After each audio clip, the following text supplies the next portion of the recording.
पाकिस्तान के साथ जो इंडस वाटर मुआहदा है वो खत्म कर दिया। भारत ने पाकिस्तान के साथ जो इंडस वाटर का जो ट्रीटी है, जो एग्रीमेंट है, वो खत्म कर दिया उन्होंने। पहली बात ये जाहिर सी बात है। देखिए, किसी भी मुल्क में कोई धमाका होगा, उसका वजीर आजम मोदी, मतलब चाहे पाकिस्तान में भी अगर होता ना, तो हमारा वजीर आजम भी सब कुछ छोड़ के वापस आता, तो यह सारा कुछ होता। तो अब पाकिस्तान आज तक ये क्लियर नहीं कर सका कि हमारा कोई हाथ नहीं है। देखिए ना, पाकिस्तान के ऊपर अगर मेरे पे कोई इल्जाम लगता है ना, तो मेरा काम है मैं अपने आप को क्लियर करूं, यहाँ पे क्लियर करूं कि यार मेरा नाम ना लिया करो बार बार। Not enough, or we have to take some more measures to counter Indian narrative. देखिए, जो मैंने देखा है तो फर्स्ट क्लास जवाब। अच्छा, हमने तो कह दिया है कि अगर आप वेपनाइज करेंगे पानी को, पानी के मसले को अगर आप वेपनाइज करेंगे और उसको इस्तेमाल करेंगे पाकिस्तान के खिलाफ, that is an act of war.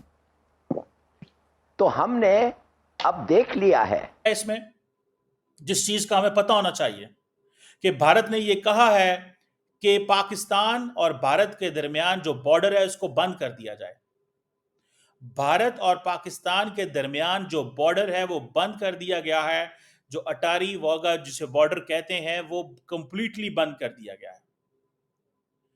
और दूसरा, उन्होंने सीधा सीधा पाकिस्तान पे इल्जाम लगा दिया है। उन्होंने कहा जी ये पाकिस्तान ने करवाया है, ये पाकिस्तान इसमें इन्वॉल्व है और ये हम करने जा रहे हैं। अब वो कह रहे हैं, ये तो दूसरी बात मैं आपको बता रहा हूं, this is the second thing. Third thing क्या है कि पाकिस्तान के जो डिप्लोमेट्स हैं, जिसमें डिफेंस अटाशी, मिलिट्री अटाशी, नेवल एयर अटाशीज जो हैं, इनको विड्रॉ कर लिया।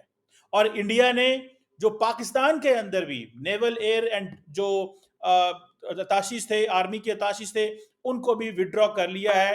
इंडिया ने पाकिस्तानी फौजियों को इंडिया के अंदर पर्सोना नॉन ग्राटा करार दे दिया है। It means they are no more needed. कर लिया है। उन्होंने दो जगह पाकिस्तान का पानी को डाइवर्ट किया है या कम किया है। तो इसका मतलब ये है कि ये जंग एक्चुअली हो गई है, शुरू हो गई है। जंग शुरू हो गई। वी हैव सेड कि अगर आप ये करेंगे, हाँ, हमने कहा था अगर आप ये करेंगे it's an act of war. उन्होंने किया, it is now an act of war. अब आप मुझे बताएं कि ये जो जंग शुरू हो गई है ये कैसे लड़ेंगे? क्या आप हिंदुस्तान जो चाहता है उस तरीके से लड़ेंगे कि उनका जो फौज है हमारे से ज्यादा 4 गुना, उनका जो एयरफोर्स है हमारे से ज्यादा 6 गुना, उनका नेवी जो है 8 गुना, यू विल यूज उनके साथ उन कन्वेंशनल वॉर करेंगे? चाहिए उन लोगों के खिलाफ, उन टेररिस्ट के खिलाफ जिन्होंने अटैक किया पहलगाम पर। अगर कोई भी, मैं ये नहीं कह रहा पाकिस्तानी हो या कोई भी टेररिस्ट, कोई भी इसमें इन्वॉल्व होता है तो जरूर उसको कंडेम मैं भी करता हूँ, आपको भी सब, पूरी दुनिया कंडेम कर रही है। वार के साथ कोई सोल्यूशन नहीं निकलता। आप अगर थोड़ी सी हिस्ट्री में जाए 2019 जब पीटीआई की पावर थी पाकिस्तान में, तो इंडिया के अभिनंदन ने अटैक किया, तो एक एट दैट टाइम भी एक जंग का माहौल बन चुका था। यही कह रहे थे अभी इंडिया में अटैक है। मुझे तो यहाँ तक खबर थी कि मैं एक स्टूडेंट था तब, तो मुझे कहा गया कि आपके एग्जाम नहीं होंगे, पाकिस्तान और इंडिया की वार चल गई। सबसे बड़ी बात वो ये है कि भारत जो है उसने अपनी फौज को हाई अलर्ट पे रहने का कह दिया। हाई अलर्ट पे।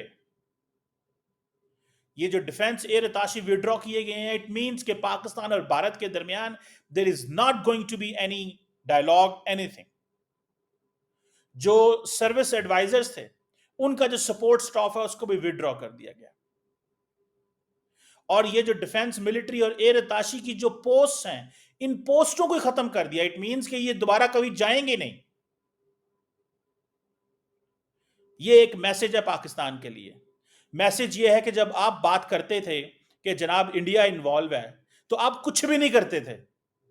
उन्होंने ये कहा है कि आप कल इन्वॉल्व थे और उन्होंने इतने स्टेप ले लिए हैं। आप सिर्फ बातें करते थे कि जी अफगानिस्तान में हमारा कनेक्शन हमें पता चला है, हमें इंडिया के अंदर कनेक्शन पता चला है। मैं समझता हूं कि ये बहुत बहुत बहुत बड़ी खबर है।